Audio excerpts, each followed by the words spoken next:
participants may be captured by photography or video and used for news or promotional purposes. Standing or sitting in the aisles is not permitted. Smoking is not permitted inside any building on Brown's campus. In the event of an emergency, please walk calmly and quickly to one of the marked exits and move away from the building. Thank you for your cooperation. All right, good morning. Good morning, everyone. Welcome to the Faculty Research Forum, Navigating the Undergraduate Research Ecosystem at Brown. I am Oludurotimi Adetunji, Associate Dean of the College for Undergraduate Research and Executive Producer of the science cartoon, SciTunes. Undergraduate research is a high-impact educational practice that helps to strengthen and advance our student overall undergraduate education as they develop critical skills needed for future careers. Brown offers unmatched transformational opportunities for students to pursue research, internship, and engage scholarship both locally and globally. Students can engage in research through both curricular pathways, such as research-focused thesis or capstone projects, or co-curricular pathways, including faculty-mentored research and participation in undergraduate research fellowship across fields. Through programs such as the Undergraduate Teaching and Research Award, or UTRAS, and the Advanced Undergraduate Research Fellowship, or Advanced UR, students conduct exciting and meaningful work in collaboration with faculty mentors that is both creative and impactful. Undergraduate research projects are also supported through other fellowship programs, such as the Royce Fellowship, the VOS Research Fellowship, and the Mellon Mays Undergraduate Research Fellowship, among others. Additionally, students can apply for funding through the Research at Brown grant to support materials for their self-initiated research projects, as well as travel to conduct research or present their work at conferences. Many research projects conducted through this opportunity accumulate into thesis projects. Some students also contribute to the development of a new course or the revision of an existing course through their involvement in curriculum development research projects. Students also have the opportunity to share their research during the university-wide Summer Research Symposium or the Undergraduate Research Elevator Pitch events during the academic year. Furthermore, the Undergraduate Research Office, in collaboration with Science Cartoon program, have developed animated videos focused on important topics related to research, such as what is research and ethics in research. And these videos serve as tools that are available to our students, especially those getting ready for their first research project. At this point, I would like to show a clip from one of the videos, the one focused on what is research, focused on research ethics, since research ethics is a broad topic that it doesn't matter what your field is, it's important for you to know about it.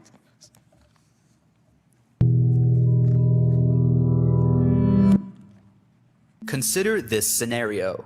You find a wallet filled with money. Do you keep it, or do you bring it to your local police station? This situation might be easy to solve, but researchers often face more complex ethical dilemmas. In addition to knowing what research is, it's also important to ask what good research is. Is it only empirical, reproducible, and valid, or should it also be ethical?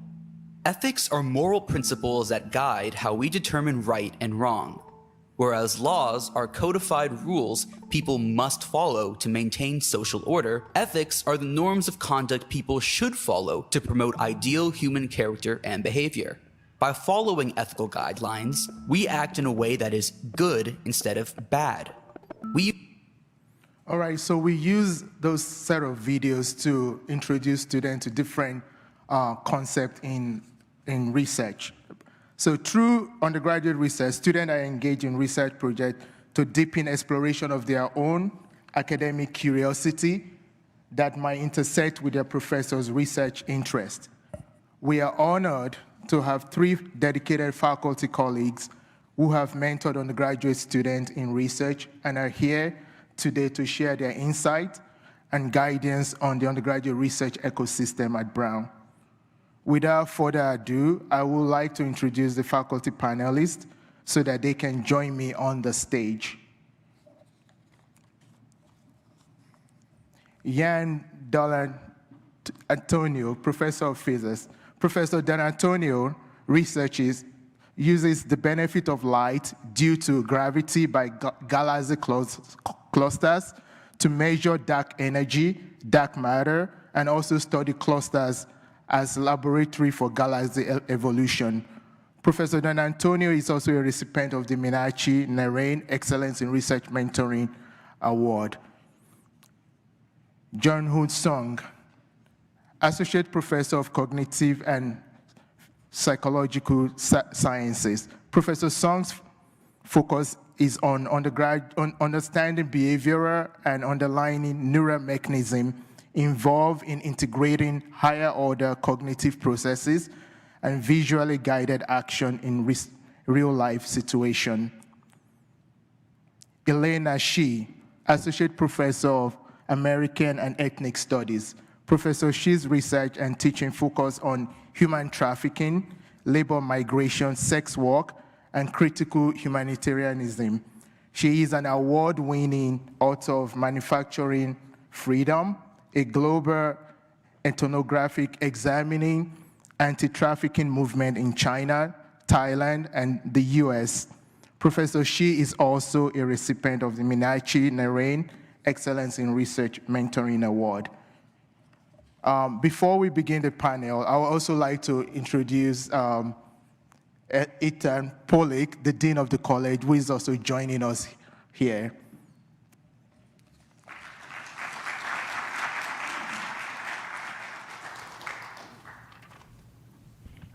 All right.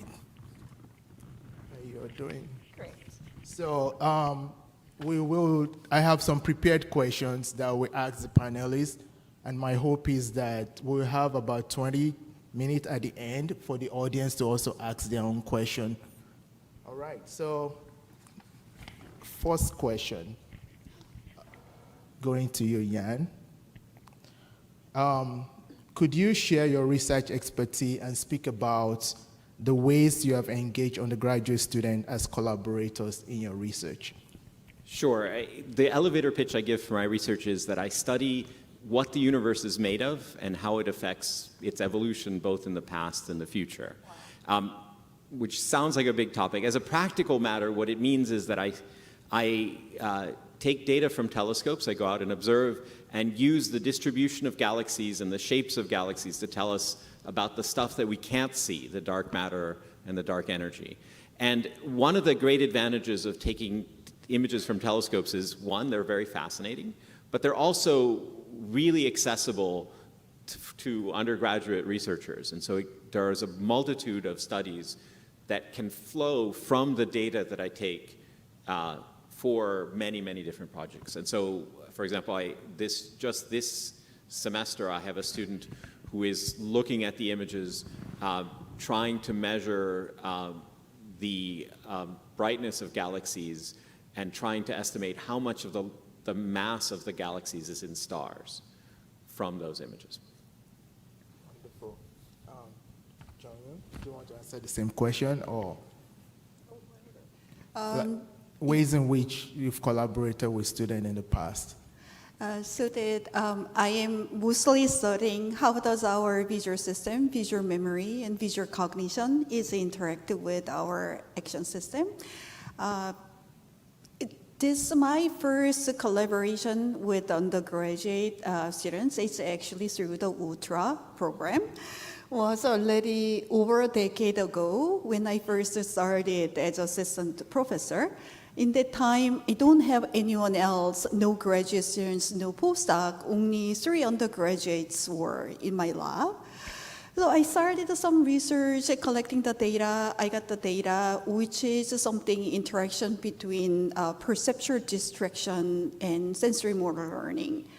I got the data, I interpreted it in a standard way. Yes, distraction impair the motor memory, so that's why we fail to remember what we have to learn. I thought that that is a reasonable interpretation. And then one day, one of my students came to our lab meeting and he said, oh, I learned about the context of memory in interpsychology class. Oh, what if your distracting task itself is a context? I said, oh, there is no way, there is no impairment. The impairment is not happening and it's not gonna happen. And then he said, oh, there is nothing to lose. Why don't you collect the data for that? Well, I just said, well, why not? Well, at least if it does not work it out, I can say that it's a controlled experiment I have done, so I can publish it. It turns out that he was right. Actually, distraction does not interfere with the memory per se. The consistent distraction can also help memory retrieval.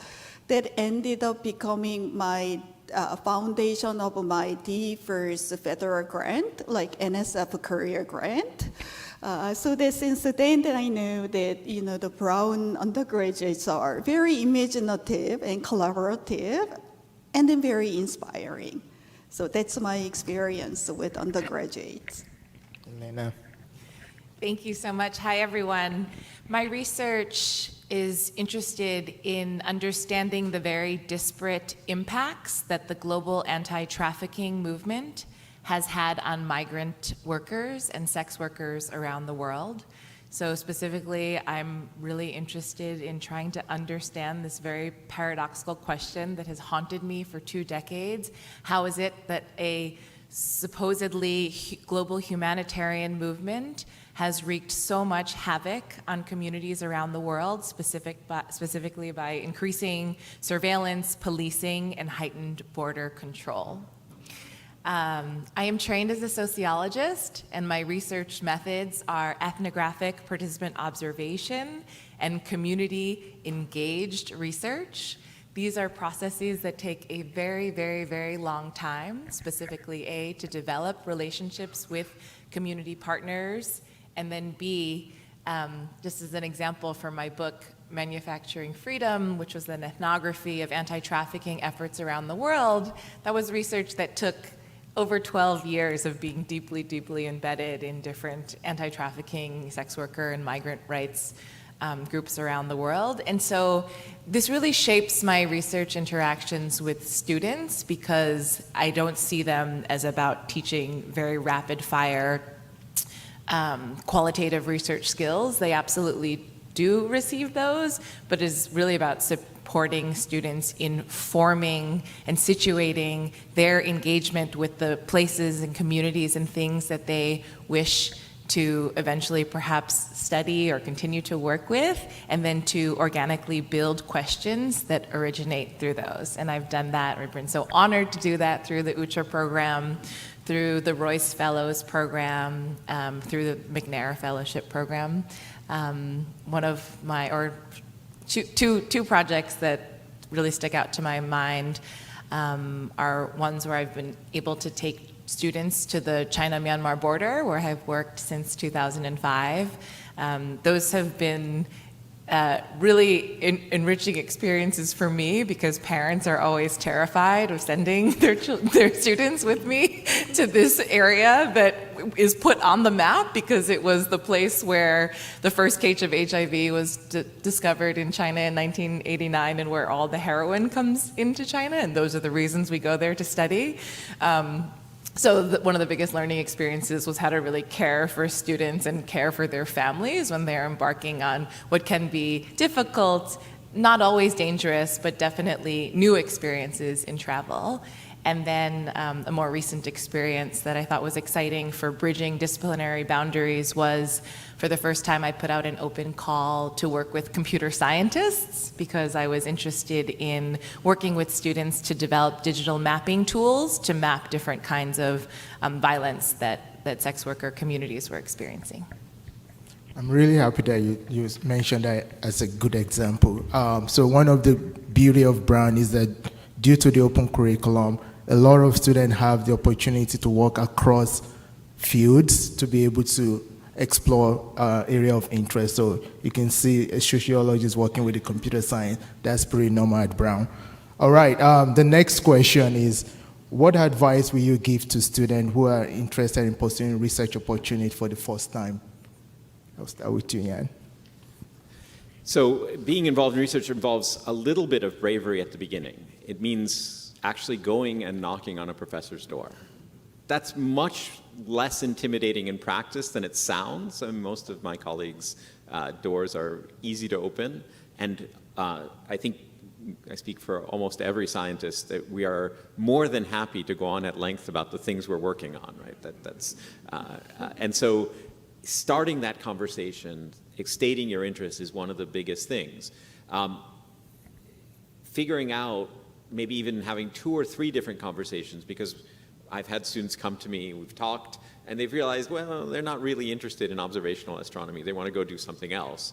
That's a perfectly fine thing. You're not wasting professors' time. So being brave to do that. And then taking advantage of the opportunities. Brown makes all these opportunities available both in semester, so there are in-semester UTRAs and summer research opportunities that just being aware of those deadlines, being aware that things happen. So for example, the deadline for the spring semester one just passed, but starting in January, there'll be the deadline for summer research. Those, being aware of those opportunities and searching for those opportunities. Yeah, go ahead. I echo Ian, and I also like to encourage students having a little bit of thick skin.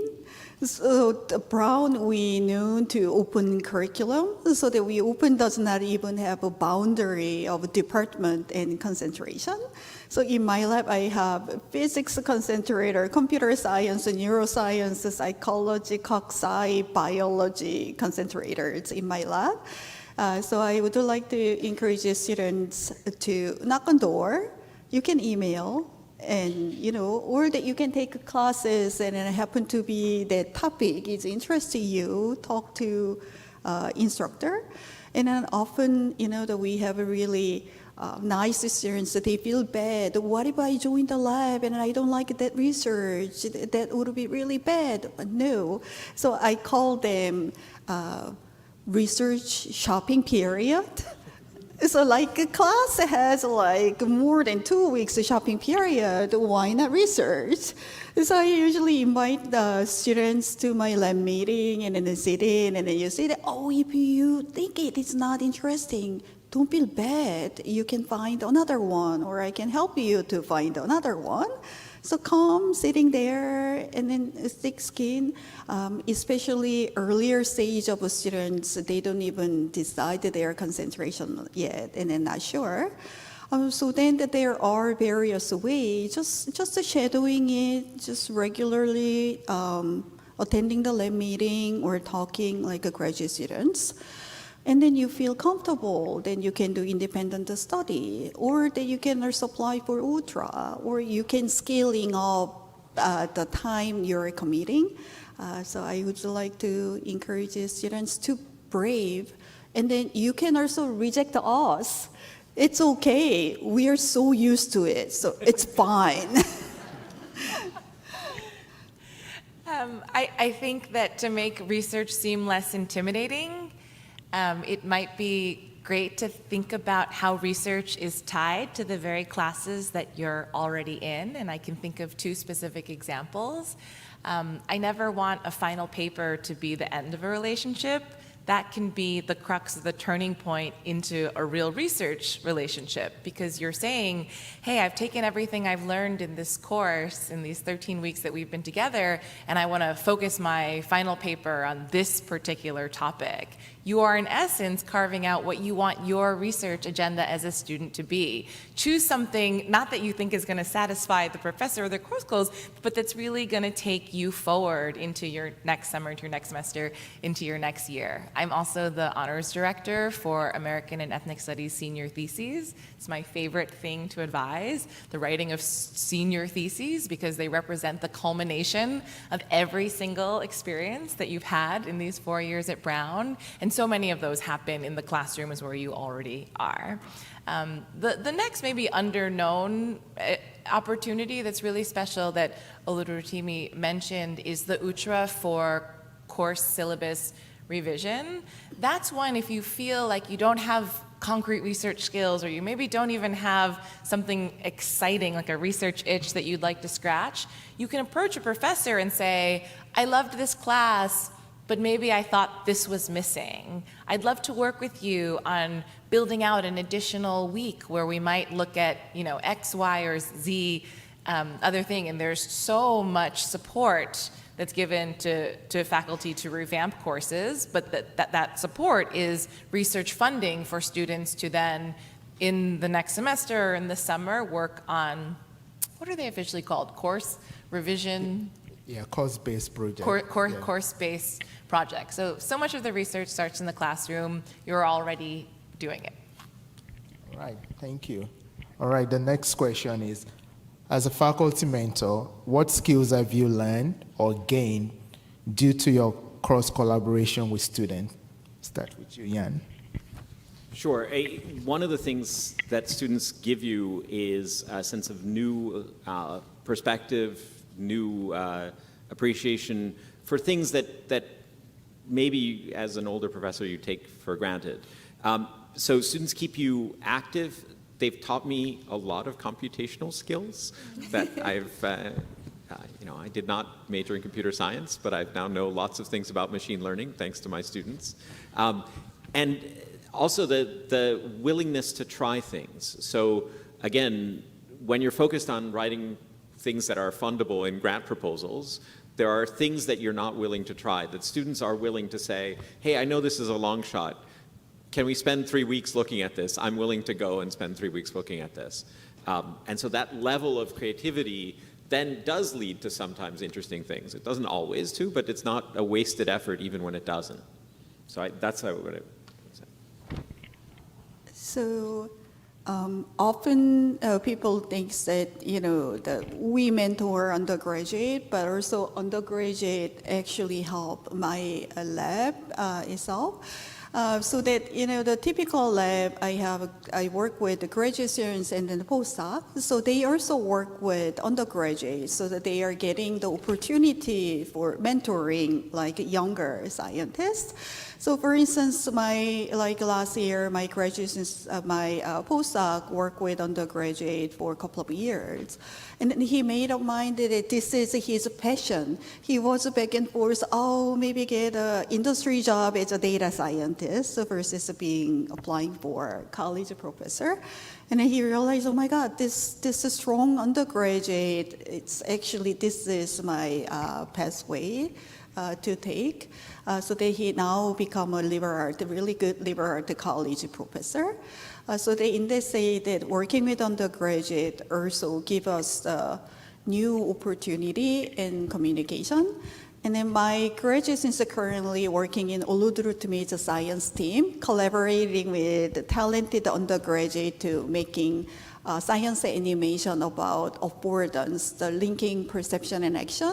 Every time he comes back after the meeting, he said, oh, it's so cool. They made this like a fancy animation prototype. Joo-Hyun, do you want to see this? So it's very mutual excitement and then the happy interaction.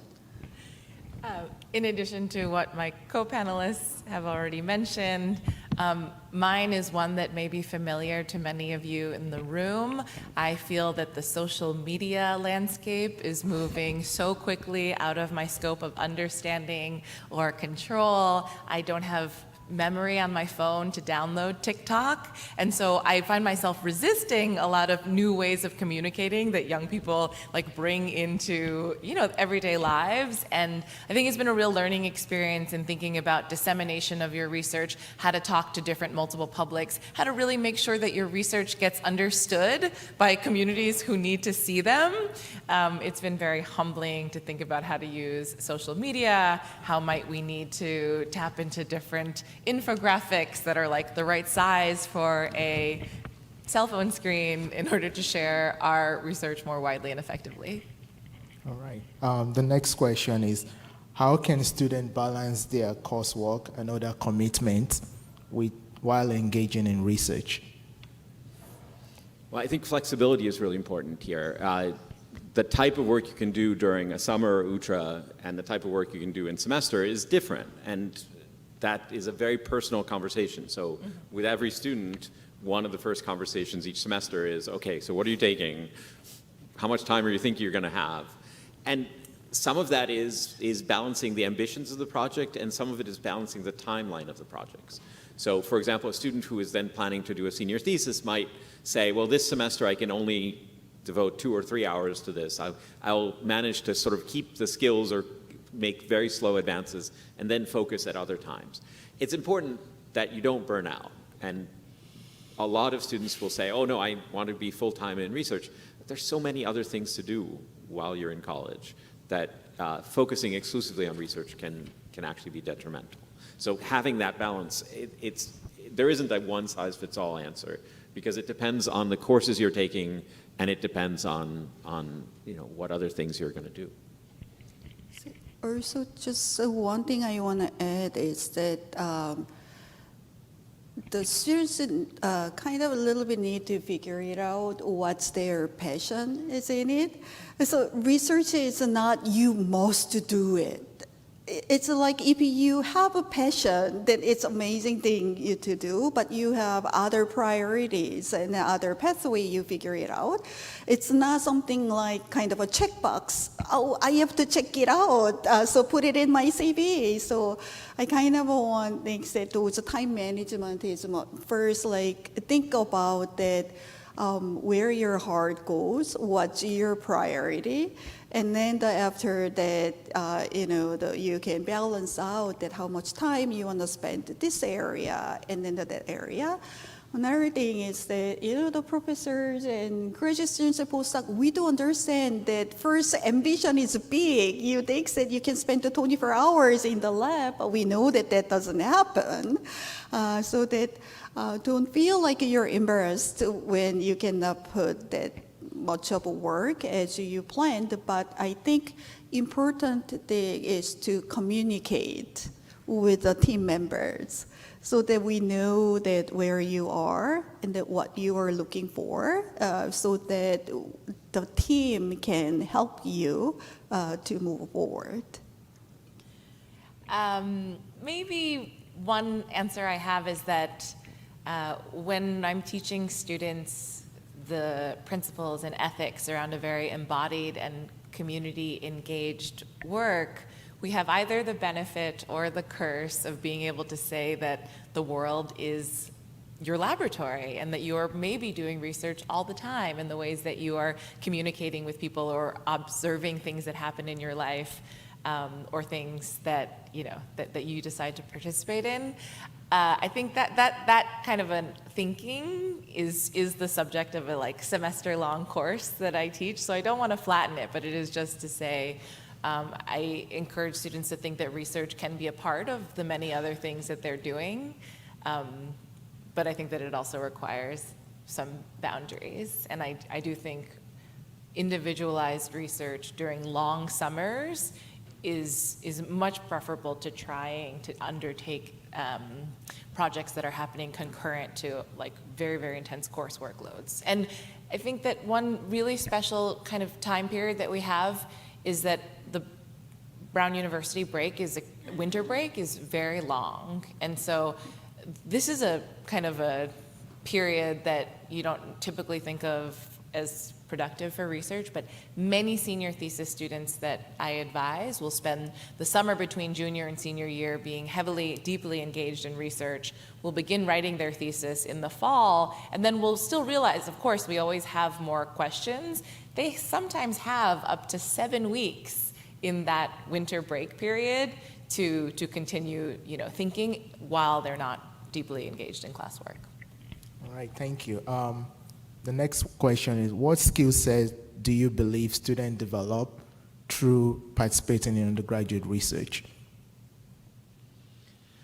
So they're a combination of practical skills and sort of life skills. So particularly in physics, there's a lot of physics, and you take a lot of classes, and a lot of the classes you take give you the impression that physics is known. Realizing that there's lots of questions that are unanswered, and that those are the questions that you're likely to find most interesting, rather than the things you do just to solve the problems in a problem set, is a skill that you can only get by doing research. There are practical skills in terms of practical computation, practical experimentation, and getting used to having things not work. Or the way I'd like to describe it to students that are entering research is are you comfortable with the magic 8-ball shaking and it coming back saying, answer hazy, ask again later? Because that happens a lot in research. It happens a lot in life too. And so getting used to that is something that you get from research more than classes. This is exactly what I like to share. So my lab is an experimental psychology lab, lots of computation skills, statistics, and design experiments, all those actual tangible skill, which can be useful in a way. But what I found more important is that while you're designing experiment, you can develop some logic, how to think logically. And then it's more like also the troubleshooting, because 9 out of 10 experiment will fail. If it does not fail, that's amazing. So that that whenever you fail, it does not bring the result to what you predicted. You need to think about why it has happened.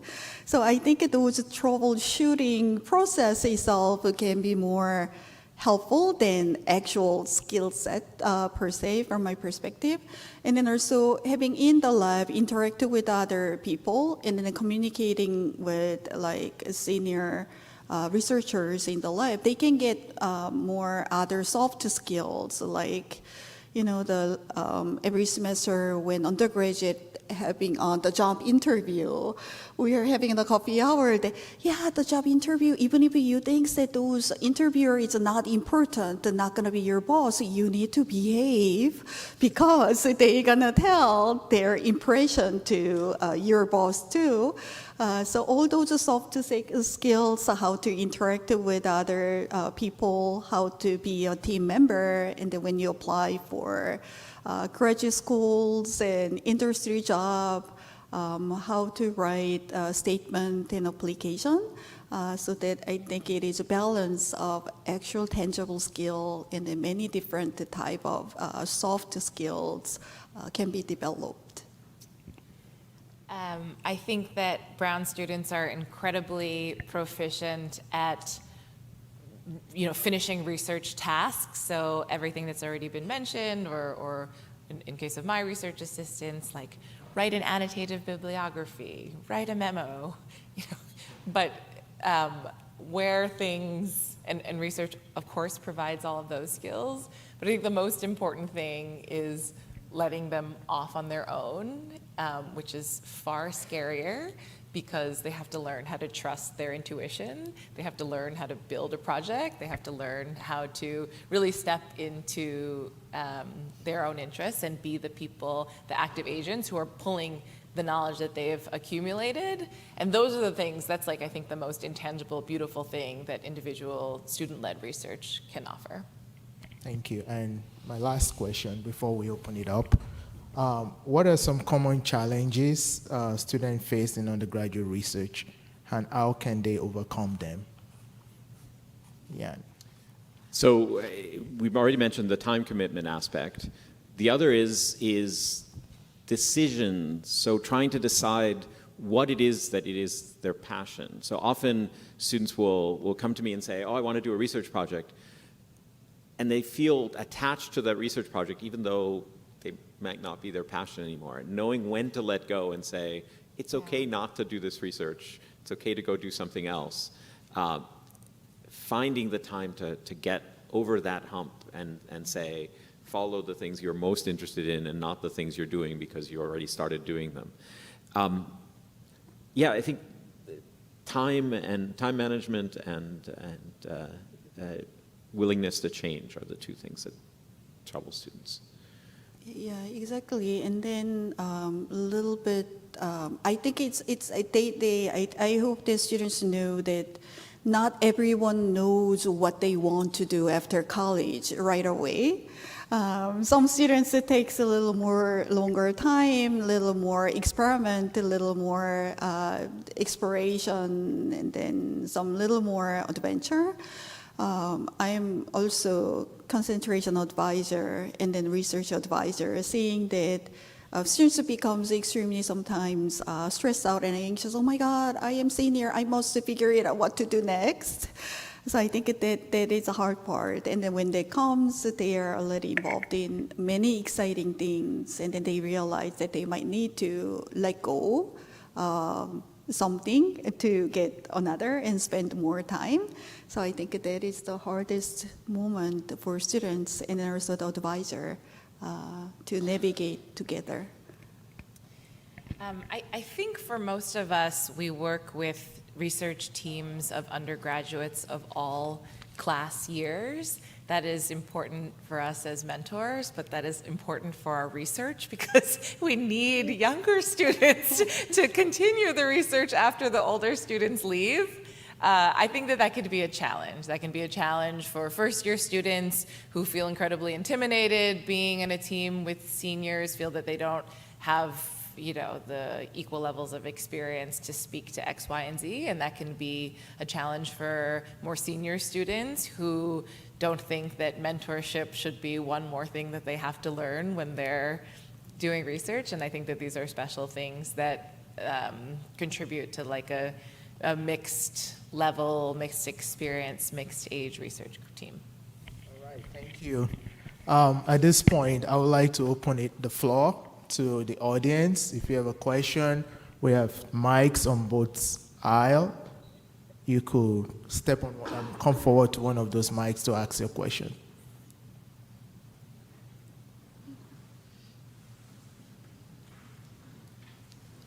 Yes.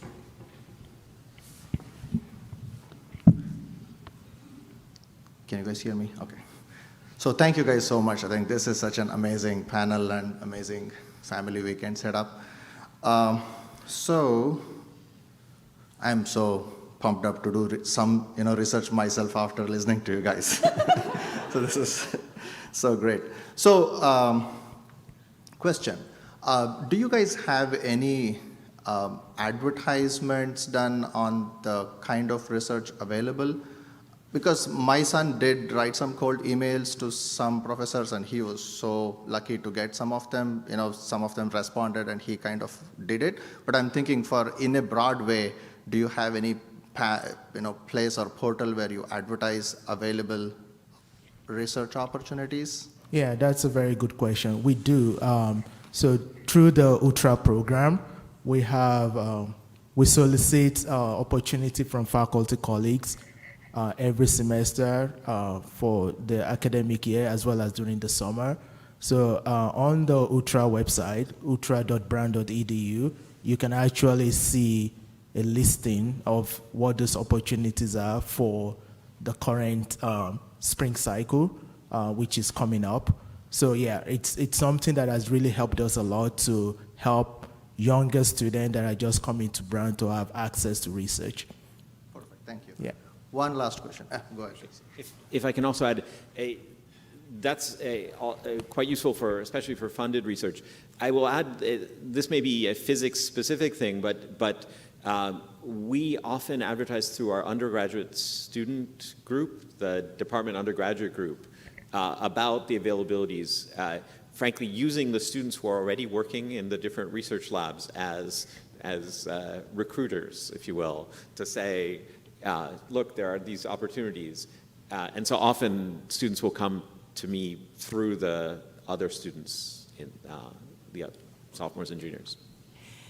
For equity purposes, if we have a research position that's paid not through the dean of the college or the OVPR, we have to post it on the HR board called Workday, and that does need to be, even if I have like a student in mind, I have to write an open job application that is posted there for something like 2 weeks. So I think students can always check Workday for different jobs around campus that sometimes include research jobs.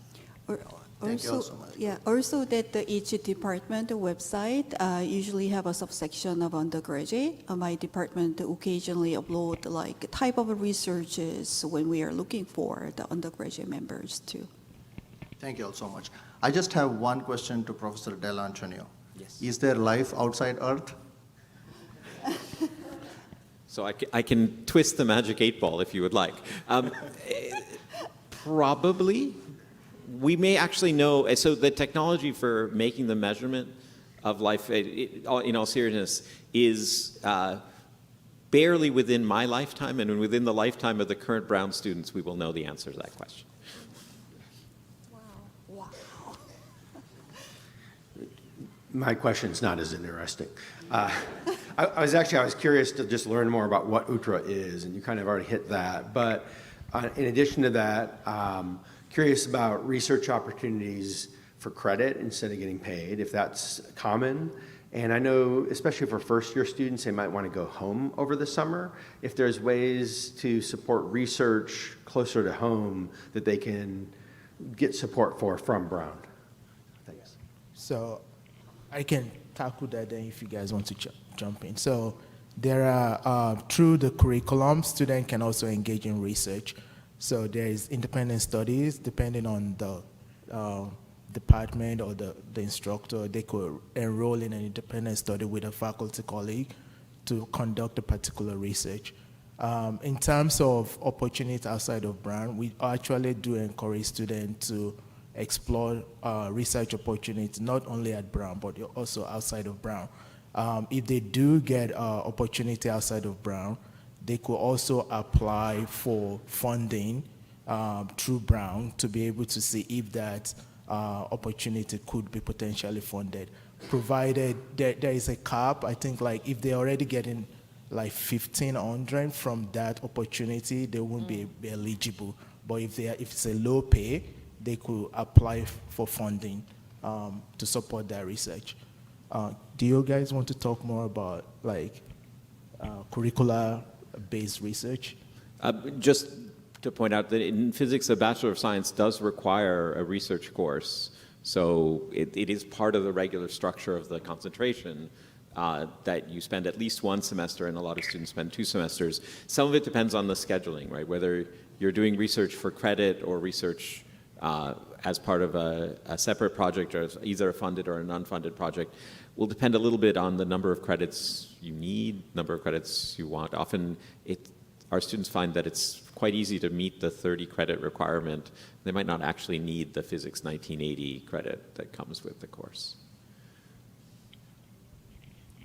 All right, my colleague here was asking me that I should speak more about UTRA, in case the audience don't know what that is. So it's the acronym is Undergraduate Teaching and Research Award. It's been around for about 40 years now, and it's an opportunity for both student and faculty to collaborate together on a research project. Students are seen as collaborators on the project, and there's been so many huge impact of UTRA over the years that both for the faculty side as well as for the student side. And this is an opportunity for students to engage, and it supports centrally through the college. Yeah. And so just as an example of what that looks like on the student end, they will, once the applications are open, they see all of the different proposals that different faculty have put forth that they need help with. And just relating to the location question, I would never assume that a project that you see that sounds like it's bound to a particular place is necessarily bound to that place, because it could be, you know, I could propose a project on the China-Myanmar border, but that may look like you doing literature reviews at home, you know, wherever you do want to be. So there is a little bit of flexibility as you read through whatever professors have put forth. Yeah, so I should also mention that within the UTRA also there are internationally supported projects during the summer where the student and the faculty will go to a particular place to conduct the research. Yeah. Other questions?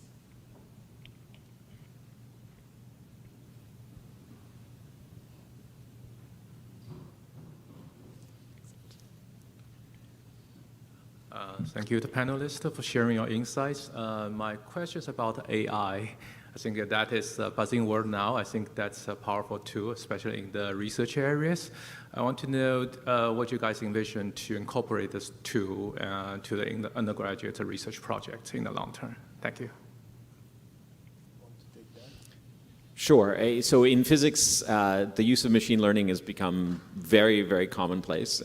And so it is a skill that gets taught both in classes and gets used.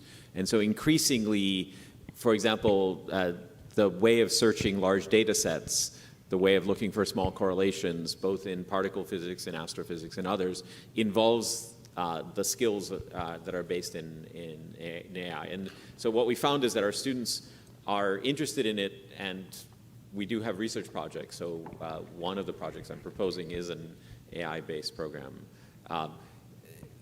There are also academic issues involving the use of AI, but from the research front, it's a tool, and it's a tool that's increasingly part of the toolbox of students, graduate students, faculty, and we do use it.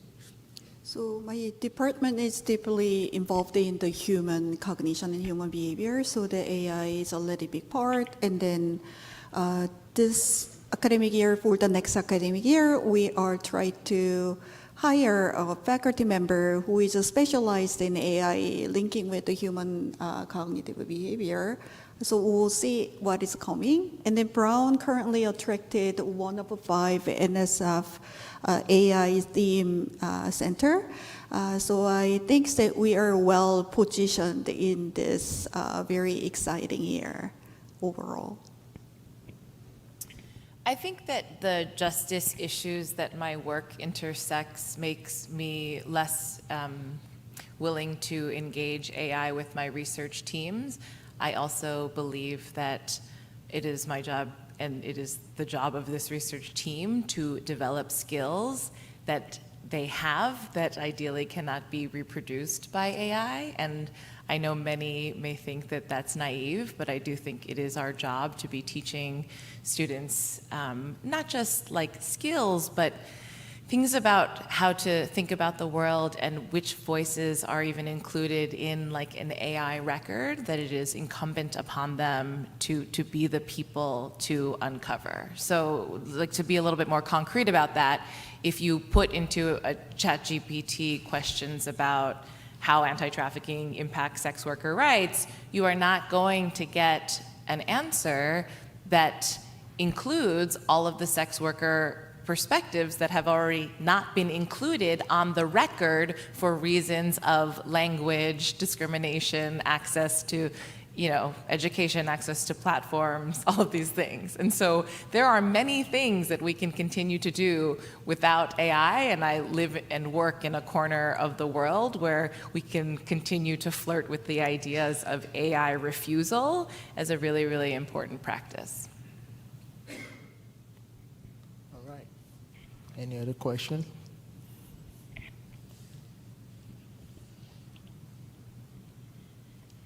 Hi, everyone. Hello. First, just want to say it's wonderful to have the opportunity to listen to all the panelists. As a parent, I really appreciate that. This morning I saw my daughter and briefly she's talking about, oh, Mom, I can't really spend the whole day with you. I need to go study. And maybe later we'll meet for dinner. I have so much to do, and my mind is, she said, I woke up this morning, I have all these, study and schoolwork I have to do. So I said, that's totally fine, and I said, why don't we sit down together for 5 minutes? I actually took her through a 5 minutes like mindfulness breathing exercise. So we kind of just sat on the steps in front of the building and we kind of, just say, close our eyes and then feel your own, pay attention to your own breathing and, bring your mind back to the present moment. So all of you mentioned it's so very important to, for these young adults to know where their heart goes, find their passion, and basically to understand themselves, who they are. So I guess my question is, as a parent, obviously, I try to talk to my daughter about this, like life skills, right? About understanding your own self. But I'm not here every day. I wonder, is there like environment at Brown or in the community here, actually students can come together to learn like how to find their passion, how to understand themselves. They don't just know it by, I think by themselves. And I, to be honest, for myself, my parents never taught me like how to understand myself. I only learned much, much later in my adult life. So I wonder what kind of opportunity, what kind of environment that we can create for these young adults to really learn about themselves, find their passion, connect with themselves and connect with the world around them. Yeah, just wanted to share, see what thoughts you have. Thank you. All right. There are a range of student groups on campus that the student could potentially explore as a potential way to talk to colleagues about how to explore those set of questions. That's one thing that comes to mind. One group, if it's something about trying to figure out if research is actually something for me, they could join student group like the Brown Research Club, or they could actually just have a conversation with the faculty that they are interested in.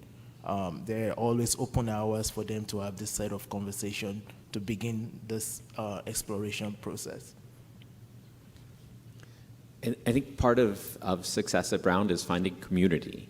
And so there are many, many different ways of finding your community. So one of the things we work very hard with within physics, I'm also a concentration advisor, so I'm the advisor for the undergraduate group, is trying to find ways for students to come together.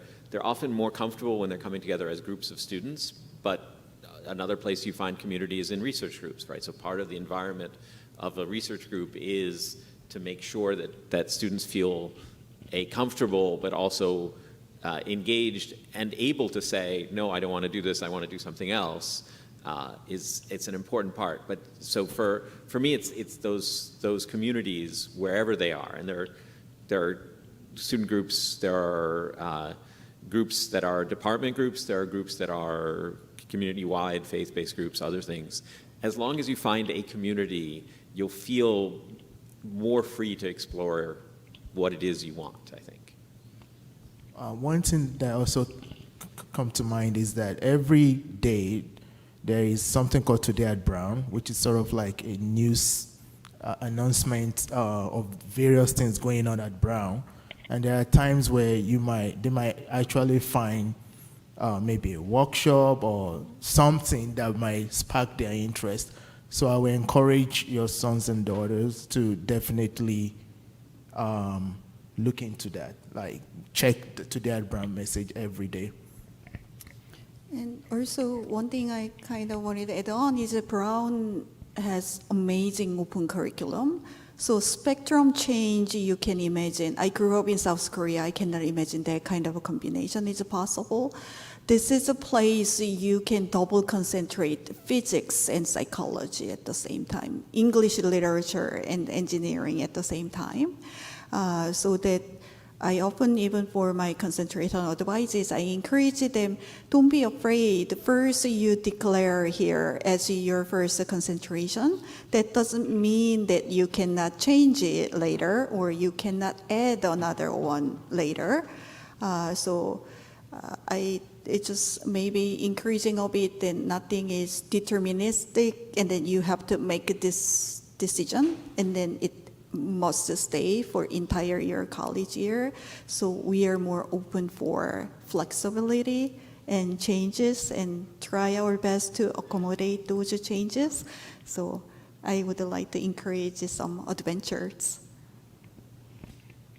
I think that there's also so many interdisciplinary centers and then non-academic, more student services centers, affinity group centers, that maybe you may not belong to the affinity group, but they throw an event that's particularly interesting to you, and all are welcome. And I think it really gets to the heart of what Jan has said about finding any place where you might be able to find community. And specifically on the mindfulness note, I think that's so beautiful that you were able to do that for your daughter.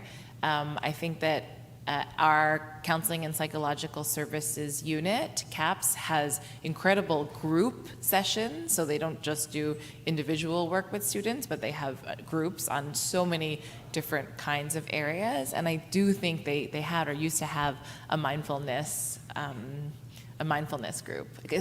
What's the acronym? Mindfulness-based stress reduction? There's like a MBSR group, and then we also have do we have a mindfulness? I think Health Services has a mindfulness office or something like that. Yeah, that could be helpful. Any more questions? We have 3 more minutes.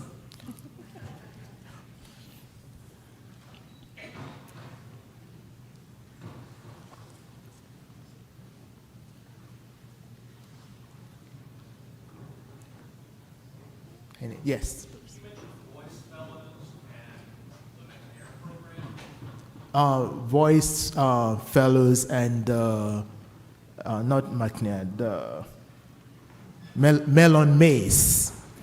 Yeah. Yeah, the Royce Fellowship is based out of the Swear Center on campus for Engaged Scholarship. That is open to students of all years to pursue a summer research experience that is engaged. So what that usually looks like is, we could take the example of the student who wants to go back home. I want to work with a nonprofit group or a policy think tank in my hometown of X, and this will help me study this particular research question that I'll develop into the future. And those are usually due around February. They do require a faculty mentor, and they require you to find the community-based partner or project that you hope to work with. And the Melon Maze, it's for students in humanities that wants to pursue graduate studies, and it's usually for rising seniors. They could apply to that. It's pretty competitive, but yeah.